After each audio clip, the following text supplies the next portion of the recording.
Bab 1374. Sebelumnya aku juga bertanya-tanya seperti itu. Namun kemudian pemilik kucing itu menjelaskan sekali lagi bagaimana peristiwa saat itu. Aku telah membuat video animasi kronologi kejadian. Sekarang juga akan kukirimkan padamu. Setelah mengatakannya, Victor langsung mengirimkan video itu. Tracy memutar video itu, karena tamu kamar hotel itu baru membeli bunga mawar segar. Ia membawa vas bunga ke balkon untuk merangkai bunga-bunga itu. Namun, sebelum ia selesai merangkai bunga-bunga itu, tiba-tiba teleponnya berdering. Ia menaruh vas bunga itu di pinggiran pagar balkon dan berjalan ke dalam kamar untuk mengangkat telepon. Pada saat itu, seekor kucing berwarna putih melompat dari lantai ke atas pagar balkon, tanpa sengaja menyenggol vas bunga itu dan membuatnya jatuh ke bawah. Video itu terlihat meyakinkan. Tidak ditemukan adanya kejanggalan sedikit pun. Namun, Tracy tetap merasa ada yang aneh. Tak lama kemudian, Victor meneleponnya kembali. Apa kamu sudah menontonnya? Sudah, Tracy menjawab. Sepertinya tidak ada keanehan. Tapi, kita tidak dapat langsung memastikan bahwa seluruh perkataannya itu benar. Tentu saja, aku sudah menyerahkan permasalahan ini pada Ryan, agar nanti keluarga Wollens sendiri yang menentukan perlu tidaknya melapor polisi. Aku juga telah menyampaikan permohonan maafku dan bersedia mengganti rugi pada keluarga Wollens. Kamu sudah mengurus semuanya ini dengan begitu baik. Tracy memujinya. Victor, kamu sudah dewasa. Aku sudah hampir berumur 30 tahun. Bagaimana mungkin aku belum dewasa? Victor menertawai dirinya sendiri. Syukurlah, kamar itu berada di lantai 4.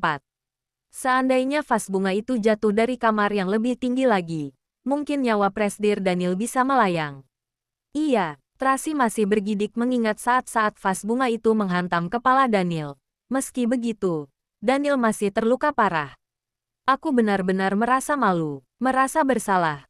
Victor pun berkata, pagi ini, ketika aku ke rumah sakit untuk mengunjungi Presdir Daniel, ia sudah keluar. Aku hanya meminta Ryan menyampaikan permintaan maafku kepadanya dan menyatakan bersedia menerima seluruh ganti rugi yang diminta oleh Presdir Daniel. Kamu tidak perlu menyalahkan dirimu sendiri.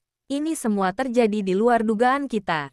Tracy mengalihkan pembicaraan. Sudah dulu Victor, aku sudah hampir sampai di bandara. Nanti kita lanjutkan lagi perbincangan kita. Untuk apa kamu pergi ke bandara? Mau kemana? Tanya Victor. Aku harus kembali ke kampung halamanku untuk mengurus sesuatu. Aku akan kembali besok malam, jawab Tracy. Oh, baiklah kalau begitu. Aku akan berangkat lusa. Bagaimana kalau kita bertemu setelah kamu kembali nanti? Victor merasa enggan berpisah dengannya. Masih ada sesuatu yang harus kubicarakan denganmu. Mungkin kita lihat nanti. Kita bahas lagi waktunya. Ketika Tracy masih berbicara, mobilnya sudah berhenti. Naomi turun dari mobil dan membukakan pintu untuk Tracy. Ia pun beranjak turun sambil memegang ponselnya. Sudah dulu ya Victor. Oke, setelah mematikan panggilannya, Tracy bergegas masuk ke dalam bandara. Naomi beserta kedua pengawal lainnya mengikutinya di belakang sambil membawa koper. Aku merasa janggal mendengar semua ini hanyalah sebuah musibah. Naomi berkata pelan. Saat itu, kalau Presdir Daniel tidak mendorongmu, maka vas bunga itu pasti akan mengenai kepalamu. Bagaimana bisa kebetulan sekali? Aku juga merasa ada kejanggalan. Tapi Victor tidak mungkin menipuku. Tracy berkata, mungkin ia baru menyelidiki kulit luarnya saja, dan masih belum menyentuh cerita di dalamnya. Namun yang pasti, Ryan lebih mampu mengurusi masalah ini dibanding kita. Benar, Naomi menganggukkan kepalanya. Aku juga merasa ia pasti dapat menyelidikinya dengan jelas. Sebaiknya kita naik pesawat dulu. Kita bahas lagi masalah ini setelah kita pulang nanti. Baik, kedua orang itu pun segera naik pesawat. Sedangkan, di villa sisi selatan, setelah Daniel melihat video ilustrasi tersebut, serta pernyataan dari tamu hotel tersebut, ia pun tersenyum dingin. Menurutmu itu hasil perbuatan Victor? Ryan bertanya bingung. Aku merasa ia bukan orang seperti itu. Seharusnya bukan ia yang melakukannya. Daniel berkata dengan tegas. Tapi yang pasti, ada orang lain lagi. Terlebih lagi, orang itu ingin membunuh Tracy. Kira-kira siapa? Rian mengernyitkan keningnya. Semalam aku sudah mengatur orang untuk menyelidikinya. Namun pihak hotel mengatakan demi melindungi privasi tamu, mereka tidak mengizinkanku menyelidiki kamar hotel itu. Sekarang Victor setuju untuk melakukan penyelidikan. Namun pelakunya pasti sudah pergi dari sana. Bab 1375. Setelah mendengar semuanya ini, Daniel menyipitkan matanya dan berpikir sejenak, lalu menugaskan, terus selidiki. Kamu harus menemukan siapa saja yang tinggal di hotel itu semalam. Baik, Rian segera pergi mengurusinya. Daniel memijat-mijat keningnya lalu membereskan dokumen-dokumennya. Saat itu juga, terdengar suara anak-anak dari luar. Papi, apa kami boleh masuk ke dalam? Masuklah. Daniel segera menegakkan tubuhnya dan pura-pura bersemangat. Ketiga anaknya mendorong pintu kamar dengan hati-hati. Melihat Daniel duduk di atas ranjang dengan kepala yang terbalut perban tebal, raut wajah anak-anak pun segera berubah. Papi, Carla mengerutkan bibirnya. Air matanya terjatuh. Papi kenapa? Mata Charles berkaca-kaca. Sebelum ia masuk ke dalam, Carlos sudah mengingatkan mereka berdua hingga berkali-kali untuk tetap tegar dan memasang ekspresi ceria. Tidak boleh menangis. Sehingga Charles berusaha keras menahan air matanya, namun masih tetap juga mengalir. Apa papi baik-baik saja? Carlos membuka mulutnya. Suaranya juga terisak. Papi di mata mereka bertiga selama ini seperti seorang dewa yang maha kuasa. Manusia dengan kekuatan super yang tak mungkin terkalahkan. Mereka belum pernah melihatnya terluka atau jatuh sakit. Sehingga, terlukanya kali ini membuat mereka merasa panik. Seolah-olah membuat dunia mereka seakan mau runtuh. Anak bodoh. Papi baik-baik saja. Daniel mengulurkan kedua tangannya, mengajak ketiga anaknya masuk ke dalam pelukannya. Namun, kali ini mereka begitu berhati-hati, khawatir tanpa sengaja menyentuh lukanya. Papi, siapa yang membuatmu terluka seperti ini? Charles mengangkat kepala kecilnya. Suaranya terisak. Aku akan membalaskan dendammu dengan pergi menghabisinya. Kamu tidak perlu mengkhawatirkan masalah ini. Serahkan saja pada Paman Rian yang mengurusnya. Daniel mengelus kepala kecil Charles. Kaki dan tanganmu masih kecil. Nanti tunggu kamu besar. Kamu dapat menyelamatkan dunia. Hehe. Charles tersenyum malu. Papi mengira aku tidak bisa bela diri. Tidak apa-apa. Nanti setelah aku tumbuh dewasa, aku pasti tidak akan terkalahkan. Hahaha. Apa kamu tahu artinya tidak terkalahkan? Daniel tertawa. Setelah kamu besar nanti, papi juga belum tua. Selama papi ada di sisimu, kamu pasti tidak akan terkalahkan. Carlos dan Carla juga tertawa, membuat suasana mencair kembali, dan semua orang tidak lagi tegang seperti sebelumnya. Kalau begitu, Charles tidak akan bisa sehebat papi. Charles menggaruk kepalanya dengan malu. Wajahnya pun memerah. Anak nakal. Daniel mencubit pipi kecilnya, lalu berpaling menatap Carlos. Carlos, bagaimana pelajaranmu bersama kakek Tony dalam 2 hari ini? Kakek Tony benar-benar seorang ilmuwan yang berpengalaman. Aku dapat belajar banyak hal darinya. Carlos pun dengan penuh antusias menceritakan apa saja yang telah dipelajarinya. Daniel berbincang dengannya sejenak, lalu mengingatkan, kakek Tony sudah berusia lanjut, sehingga ingatannya juga mulai memburuk. Jadi kamu harus pelan-pelan. Jangan mendesaknya. Dan ingat selalu bersikap sopan padanya. Paham? Baik. Carlos menganggukkan kepalanya. Carla, papi. Seluruh pelajaran sekolah aku pelajari dengan baik. Begitupun dengan latihan piano dan kelas menari. Jadi papi tidak perlu khawatir. Sebelum Daniel berbicara, Carla langsung menjawabnya. Bahkan masih mengingatkannya seperti orang dewasa. Papi sendiri sekarang harus baik-baik menjaga kesehatan, agar bisa lekas sembuh dan menemani kita semua bermain lagi. Hahaha, kenapa kamu sekarang jadi ikut cerewet sama seperti mamimu? Daniel mencubit pipi kecilnya. Tatapannya penuh dengan kasih sayang. Aku akan melapor pada mami kalau papi menyebutnya cerewet. Bibir kecil Carla cemberut. Ia mengernyitkan alisnya. Wajah kecilnya terlihat galak. Biar mami menghukum papi. Daniel tidak dapat menahan tawanya melihat Carla yang bertingkah laku seperti terasi ketika masih kecil. Hatinya seolah-olah meleleh melihat tingkahnya yang lucu menggemaskan.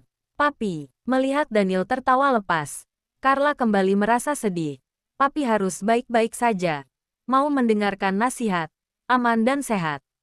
Kalau papi mau melihat kami tumbuh dewasa, papi harus menjaga kesehatan dengan baik. Ya.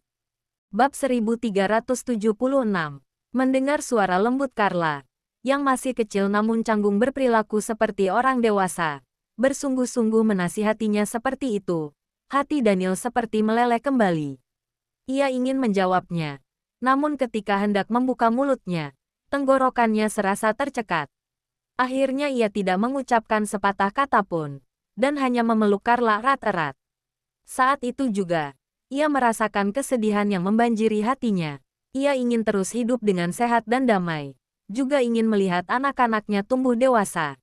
Namun, sepertinya ia tidak dapat bertahan hingga hari itu. Carla bodoh. Papi pasti akan baik-baik saja. Carlos menarik napas panjang. Suaranya terisak. Papi pasti akan sehat kembali. Pasti akan sembuh. Ia yakin. Maminya pasti akan menemukan tabib dewa yang mampu menyembuhkan papinya. Benar, papi hanya mengalami cedera ringan. Pasti akan segera sembuh. Carla jangan menangis. Pikiran Charles lebih sederhana. Iya, papi pasti bisa segera menemani kalian bermain lagi. Daniel berusaha mengendalikan perasaannya. Wajahnya tersenyum. Berusaha untuk menghibur anak-anaknya. Anak-anak baik, papi sekarang mau melihat dokumen. Kalian bermain di luar dulu. Ya, iya. Anak-anak menganggukkan kepalanya. Tanpa rela keluar, Daniel menatap punggung anak-anaknya. Hatinya kembali terasa berat. Ia tidak pernah takut mati selama bertarung di medan perang. Namun saat ini, ia tiba-tiba merasa takut. Ia takut kalau dia meninggal, anak-anaknya tidak memiliki seorang ayah lagi. Ia takut kalau ia meninggal, tidak ada yang membimbing Carlos. Tidak ada yang menemani Charles bertarung. Tidak ada yang menghibur Carla. Juga tidak ada yang melindungi Tracy. Ia benar-benar tidak ingin meninggal. Ryan menatapnya dari pintu ruangan. Tidak terasa matanya memerah.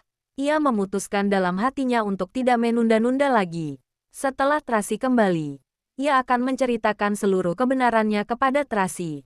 Agar Tracy dapat membantunya menghubungi tabib dewa untuk segera mengobati Daniel.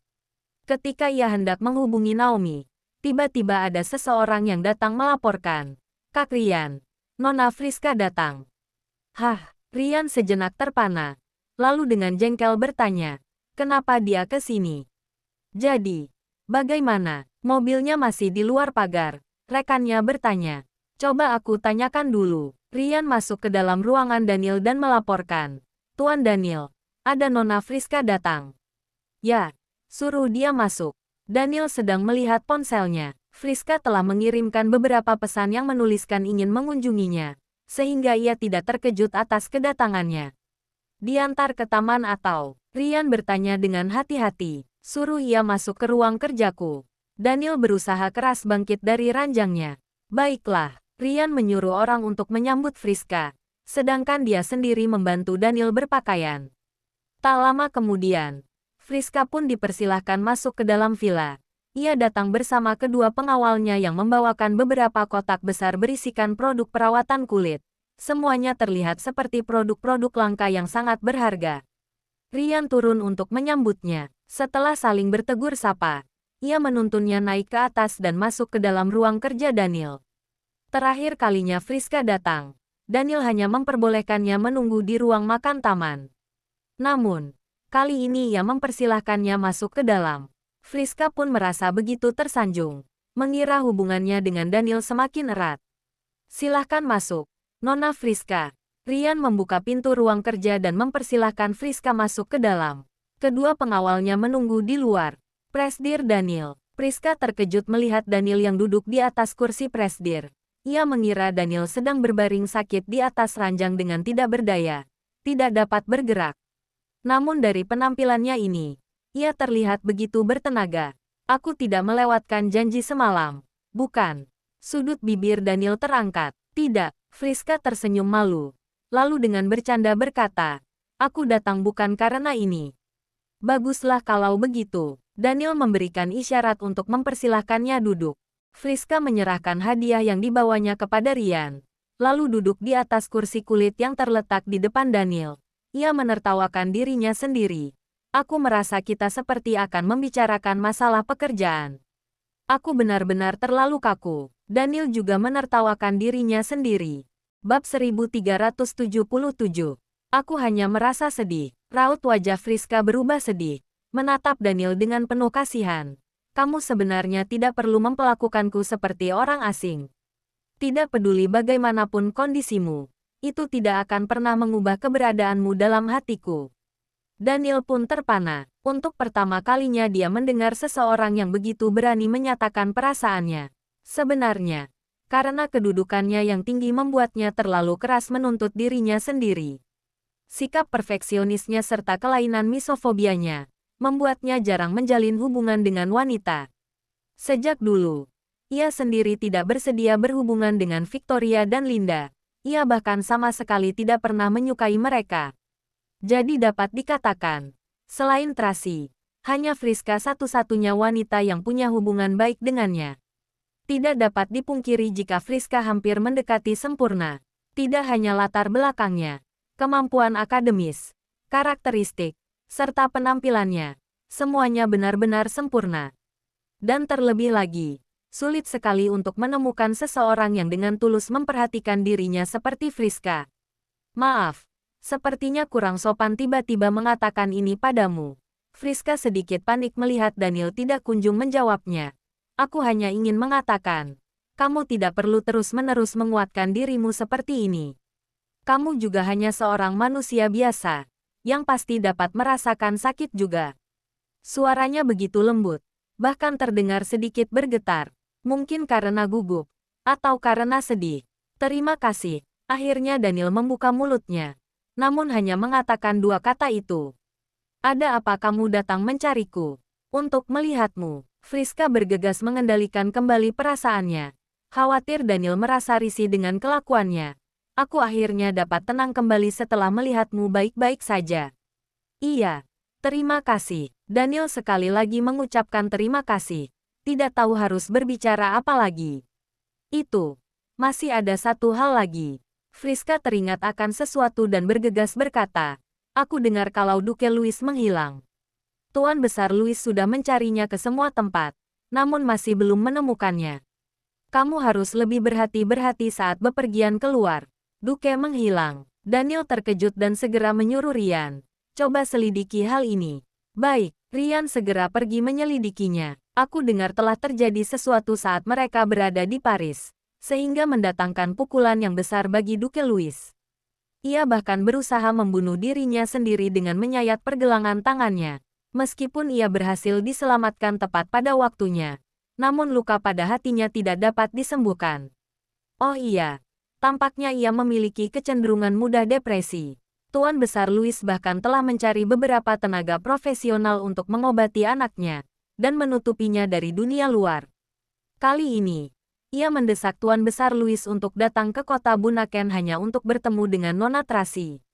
Tanpa disangka, kemudian ia malah bertemu denganmu, sehingga membuatnya semakin emosional, lalu tidak sengaja melukai Nona Tracy.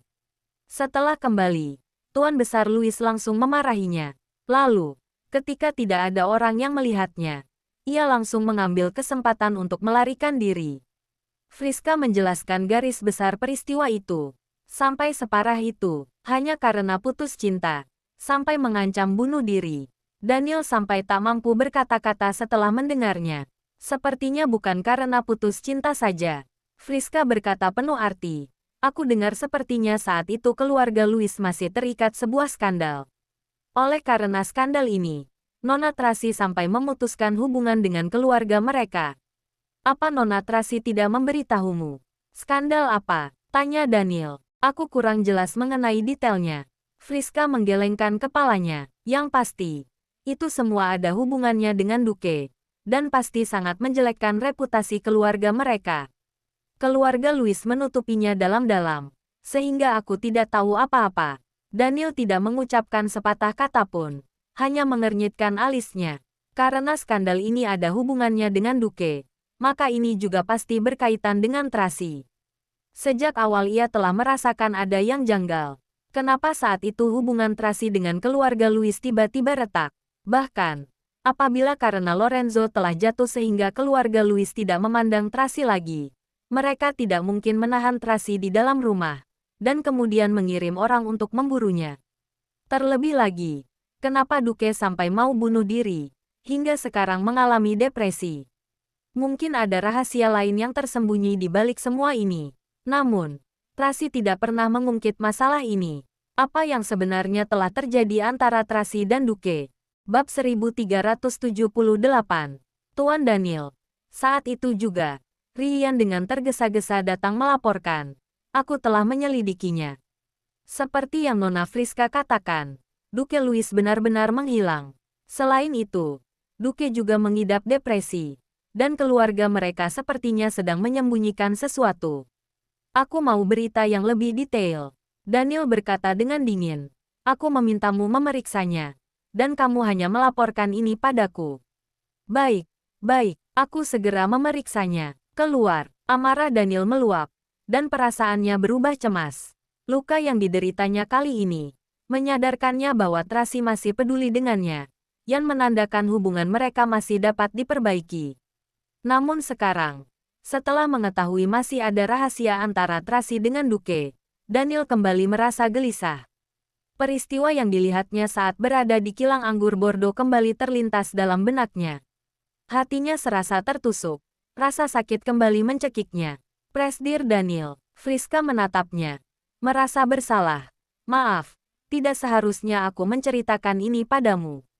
Aku khawatir Duke Louis akan melukaimu, jadi aku berusaha memperingatkan. Aku mengerti. Terima kasih. Daniel berusaha kembali mengendalikan perasaannya. Beberapa hari ini, aku terlalu sibuk mengurus masalah pribadiku, hingga lupa memperhatikan hal ini.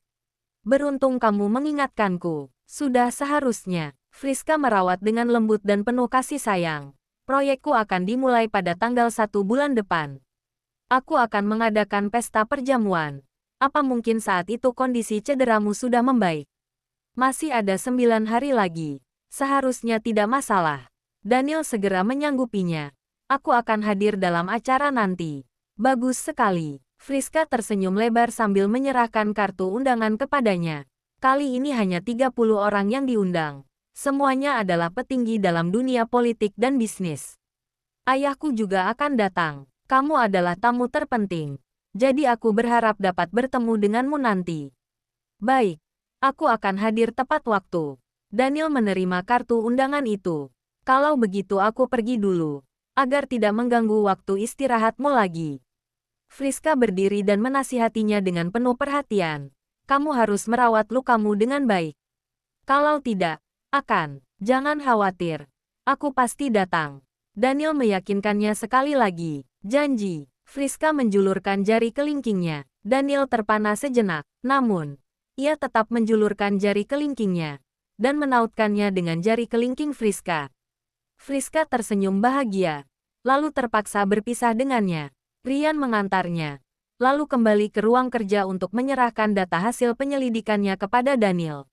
Dengan merasa bersalah, ia berkata, untuk sementara ini, hasil penyelidikan kami sama seperti apa yang telah Nona Friska katakan. Mengenai rahasia itu, keluarga Louis sudah menutupinya rapat-rapat. Hingga saat ini kami masih belum bisa menemukan informasi mengenai rumor itu. Daniel merasa malas melihatnya. Ia menaruh data-data itu ke samping dan bangkit berdiri. Namun, rasa sakit pada lukanya begitu hebat, hingga membuat wajahnya memucat. Tuan Daniel, Ryan bergegas menopangnya. Daniel membungkuk. Satu tangannya bertumpu pada bagian atas sofa, dan tangan lainnya memegangi kepalanya. Wajahnya meringis menahan rasa sakit. Aku akan segera memanggil Lily datang ke sini. Ryan masih mengira rasa sakit yang dirasakan Daniel itu akibat dari cedera pada kepalanya. Ia pun bergegas menghubungi Lily. Tidak perlu. Daniel mengulurkan tangan untuk menghentikannya, lalu menghempaskan dirinya ke atas sofa. Rasa sakit ini bukan karena cedera, melainkan. Sebelum ia dapat menyelesaikan ucapannya, rasa sakitnya menghebat, membuatnya tidak mampu berkata-kata. Ia menggertakkan giginya dan bersandar di atas sofa. Keringatnya mulai bercucuran. Apa ini adalah efek dari racun itu? Ryan menjadi panik melihat kondisinya seperti itu. Bagaimana bisa seperti ini? Dulu tidak pernah sakit hingga separah ini. Kenapa sekarang? Tuan Daniel. Tuan Daniel. Sebelum Rian selesai berbicara, Daniel pingsan di atas sofa. Tidak sadarkan diri. Rian bergegas menghubungi Lily. Sebenarnya, sejak awal Lily sudah menetap di villa sisi selatan. Setelah menerima telepon Rian, ia bergegas membawa tenaga medis datang ke sana. Saat itu, Hartono dan Andi sedang sibuk mengawal di depan pintu kamar anak-anak.